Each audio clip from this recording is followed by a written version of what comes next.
안녕하세요. 현실주의자입니다. 이제 또 달콤한 휴일이죠. 최근에 좀 여러분들 시장이 좋아가지고 기분이 좋으실 것 같습니다. 우선 구독, 좋아요 한번 부탁드릴게요. 현재 코스피 상황이 어떤가요, 여러분? 우리가 지속적으로 얘기했던 포인트가 있었죠. 뭐죠? 돌파를 했습니다. 보시다시피 돌파를 했고 거래량이 좀 동반되진 않아서 좀 지켜보곤 있어요. 이게 트랩 스윙이 될 수도 있다라는 생각을 하고 있습니다. 트랩 스윙은 다시 한번 말씀드리지만 돌파를 하는 척 했다가 돌아오는 겁니다. 이게 강력한 저항이 되기 때문에 조심해야 되는 구간이에요. 근데 지금 현재 분위기는 굉장히 좋습니다. 왜냐하면 여기서 페일러 스윙으로 계속 올라오고 있죠. 페일러 스윙으로 올라오고 있다. 횡보 구간이라고 가정을 하고 보고 있었지만 페일러 스윙을 보이고 있다는 겁니다. 즉 증시가 생각보다 강하다. 이때 증시를 계속 사로잡던 이슈가 뭐였죠? 예, 금리 인상되고 아주 경제가 폭망한다. 이런 악재가 정말 가득했었는데 지나고 나면 증시는 이렇게 흘러갔다는 겁니다. 그런 언론에 휘둘렸다면 지금 현재 주식을 가지고 있지 못하겠죠? 지속적으로 말씀드렸던 거예요. 언론에 휘둘리지 마시고 데이터와 추세만 보시면 될 것 같습니다. 그거를 지속적으로 저도 말씀드리겠습니다. 사실 뭐 저희가 같이 했다면 지금 만약에 폼을 느끼고 있는 경우는 없겠죠. 주식 오히려 비중을 늘리고 있어야 될 타이밍이었어요. 그때 당시에는 좀 거부감이 들고 저항감이 들지만 지나보면 이렇게 된다라는 겁니다. 저도 뭐 미래를 알 수 없죠. 알 수는 없는데 데이터와 추세 그리고 통계를 봤을 때는 그렇게 움직일 수밖에 없었다라는 거죠. 코스닥은 또 말씀드렸다시피 조정을 크게 보였죠. 근데 지금 보시면 알겠지만 이 조정 폭에 대해서 어느 정도 해소하면서 올라가는 모습을 보여주고 있어요. 전 고점까지는 갈 수 있을 거라 보여집니다. 2차 전지가 그 상승을 이끌겠죠. 2차 전지가 쌍봉을 찍으면 그때부터는 굉장히 코스닥의 경계주의보입니다. 그때 되면 또 말씀드릴게요. 공매도랑 같이 봐야 됩니다. 공매도랑 외국인 투자자의 흐름을 같이 봐야 돼요. 그냥 이 차트만 봐서는 알 수가 없습니다. 절대 알 수가 없습니다. 차트만 봐서 알 수 있었다면 이 세상의 부자는 즐비할 겁니다. 주봉입니다. 주봉 보시다시피 여기서 상승 추세를 그리면서 올라가고 있습니다. 하락 추세가 끝났다라고 몇 번 말씀드린 구간이 지나고 있죠. 지금 미증시는 혼조세예요. 보시면 애플이 좀 강세를 보이고 있습니다. 하지만 지금 그냥 좀 눈치 보기 장세인 것 같아요. 별다른 뚜렷한 움직임이 없거든요. 그래서 하락도 크게 하지 않고 상승도 크게 하지 않는 상황입니다. 골디락스 같은 상황인 거죠. 바이오텍이 오르고 있지만 의미 부여는 좀 어려워 보이고요. 이 반도체 지수가 조금 조정을 보이고 있습니다. 반도체가 최근에 상승을 많이 했기 때문에 되돌림을 주는 거죠. 그러니까 가격이 올랐으면 팔고 싶은 사람이 많아지는 겁니다. 팔고 싶은 사람이 많아지면 그 사람들은 결국 다시 대기 매수세가 되는 거죠. 그리고 떨어지길 빌면서 언론에 낼 겁니다. 자, 이런 얘기도 있습니다. 지금 일본 증시가 우리가 모르는 사이 33년 만에 최고치를 또 경신했다고 합니다. 니케이가 2.2% 올랐다는데요. 자, 니케이 신문은 미국 부채 한도 상향 문제 해소, 이거는 뭐 글로벌에 다 해당하는 거죠. 절대 부채 한도가 터질 일은 없다라고 몇 번을 말씀드렸습니다. 근데 언론은 뭐 곧 터진다, 뭐 확률이 꽤 높다, 뭐 난리 난다라고 했지만 절대 그런 얘기는 믿지 마시길 바랍니다. 자, 그래서 이런 상향 문제 해소 등 호재가 발생했고 외국인 투자자로 추정되는 매수세가 유입됐다.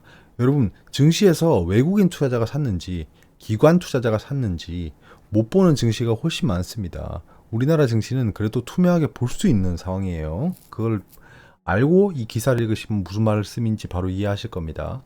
엔화 약세 등에 힘입어 니케이 225 지수는 장 종료 직전까지 상승폭을 확대했다.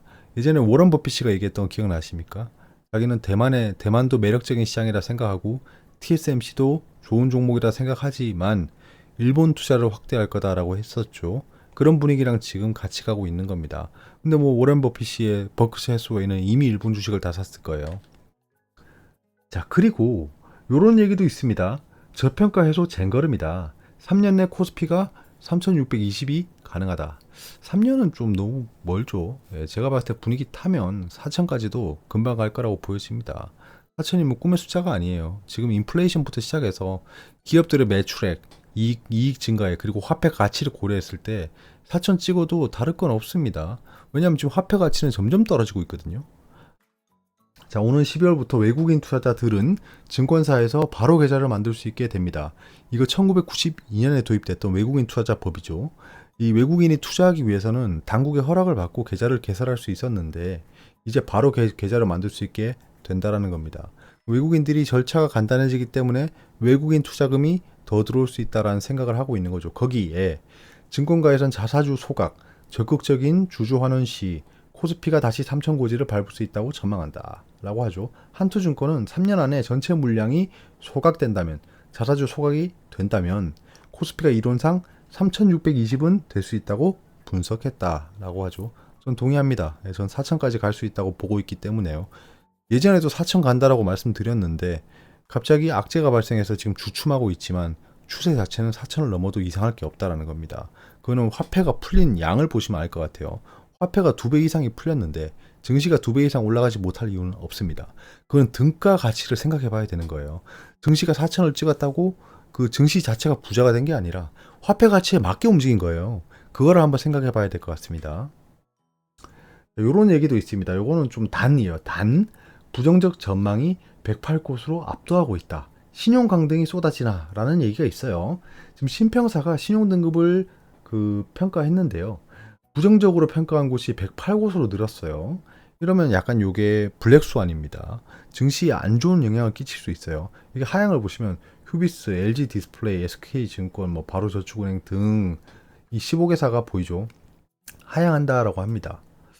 이러면 이 종목들은 좋을 수가 없겠죠. 왜냐하면 채권 가격도 그렇고 얘들에 대한 전환 사채도 그렇고 좋지 않은 영향을 미칠 겁니다.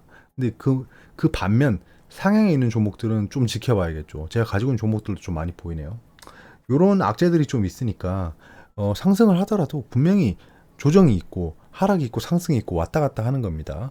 그 상황에서 하락을 이끌 만한 이슈는 이 블랙스완이 될 수 있다. 신용 전망이 부정적으로 쏟아졌다라는 거죠.